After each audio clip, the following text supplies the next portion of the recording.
In chapter 22 of Northanger Abbey, Catherine Morland wakes to the maid opening the shutters. She leaps out of bed to examine the manuscript, only to find it is not a manuscript. Instead, it's a washing bill and a farrier's bill for treating a horse. She admits her late-night fancies were absurd, and she's glad Henry Tilney doesn't know about them. She goes to the breakfast room and finds Henry. After breakfast, Henry departs for his house in Woodston, where he will be for several days. General Tilney gives Catherine a tour of the grounds. Tired, Eleanor Tilney and Catherine separate from him and go on a path he declares too damp. Eleanor notes it was her mother's favorite walk, and it's hers as well. Catherine is surprised it would not also be a favorite of the general, and Eleanor says her mother died when Eleanor was 13.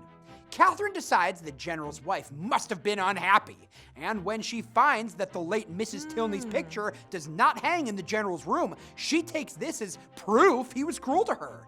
At the house, the general worries over her health and urges Eleanor not to take Catherine around the abbey until his return. Catherine Morland's acknowledgement of her late-night absurdities wipes away the initial Gothic heroine plot. She realizes there's nothing dangerous.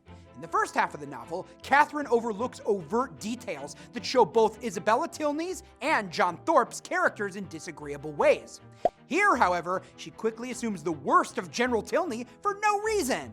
It is in this section that the satire of Gothic novels continues. Catherine is still a naive girl, but whereas she was naive and trusting in the first section of the novel, despite evidence of deceit, now she assumes the worst despite lack of evidence.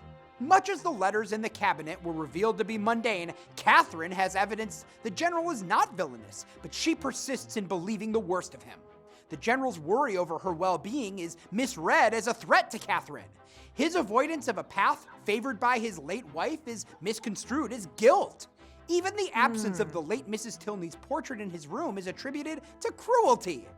Much as she assigned illogical meaning to the storm, steps in a house of many servants, and a locked cabinet, here she does so again. This time, however, her false readings are far more serious.